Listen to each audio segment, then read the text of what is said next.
Le iniziative della Fondazione Domus de Luna è impegnata sul delicato versante del sostegno a bambini e ragazzi che vivono situazioni di difficoltà.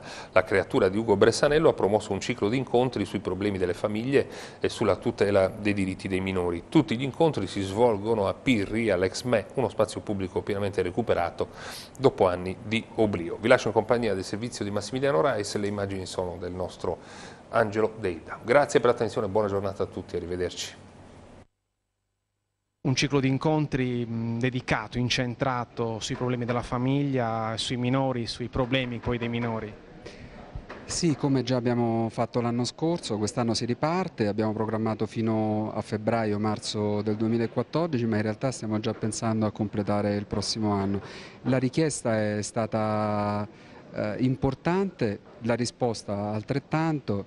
Mi sembra che poi fare questo genere di operazioni, ossia discutere, confrontarsi su temi difficili in un posto come questo, abbia particolare valore, per cui noi continuiamo e continueremo. Ecco, ricordiamo anche l'azione di Domus de Luna, un'azione costante, tenace. Siamo testoni. Siamo testoni. Io non sono sardo ma adottato sardo, per cui posso dire che probabilmente questa caratteristica l'ho fatta mia. Non ci fermiamo, abbiamo queste 4 case, queste 4 comunità che stanno operando, accogliendo e curando al meglio bambini, ragazze e mamme. Questo centro molto bello che sta iniziando a funzionare in modo incredibile e la locanda dei buoni e cattivi che insomma invito tutti quanti a provarla. In via Vittorio Veneto, per chi capita a Cagliari, dovrebbe essere una tappa da non mancare. Lo psicoterapeuta Stefano Cirillo, autore del libro Cattivi genitori, apre il ciclo di incontri promosso dalla Fondazione Domus de Luna all'Ex-Me a Pirri. I problemi delle famiglie, la tutela dei diritti dei minori. Chi sono i cattivi genitori?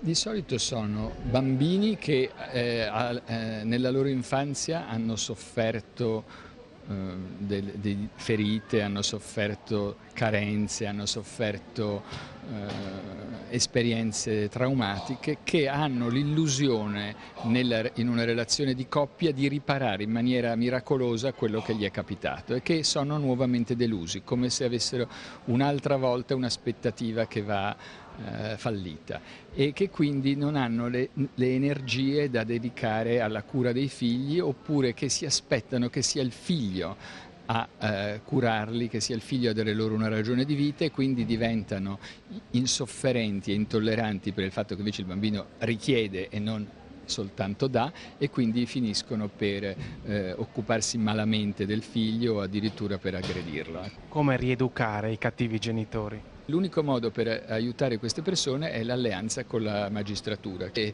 non esiste un obbligo di cura, però può esistere un incontro su prescrizione del tribunale che cerchi di suscitare nelle persone una motivazione al cambiamento. E allora è possibile anche ottenere dei risultati attraverso una alleanza terapeutica con loro. Un altro aspetto importante da sottolineare è il fatto che con questi incontri volete offrire anche agli educatori, agli operatori, utili strumenti di approfondimento, di conoscenza dei problemi. Sì, sono in tanti i nomi di rilievo, sia a livello nazionale che oramai internazionale. L'anno scorso è venuta Lorna Smith Benjamin con noi, quest'anno ci sarà la Legret dalla Spagna e dall'America rispettivamente, vengono da Milano. Insomma, stiamo cercando i migliori e chiedendo loro: venite a darci una mano, partecipate alla vostra conoscenza, alla vostra esperienza con noi e con tutte le persone che possono intervenire qui in maniera assolutamente gratuita.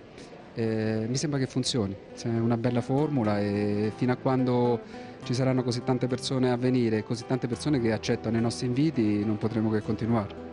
Gli incontri e i seminari voluti da Domus de Luna si svolgono a Pirri, all'Ex-Me, nel quartiere di Santa Teresa. La storia di un luogo recuperato dopo l'oblio, la rinascita poco meno di un anno fa. L'ex mercato è diventato uno spazio di aggregazione sociale per bambini e ragazzi del quartiere, il doposcuola e poi lezioni di musica, giochi, svago, un punto di riferimento, un luogo simbolo, la sua utilità nelle parole che fanno da filo conduttore agli incontri di Domus de Luna. Un giorno migliore sarà.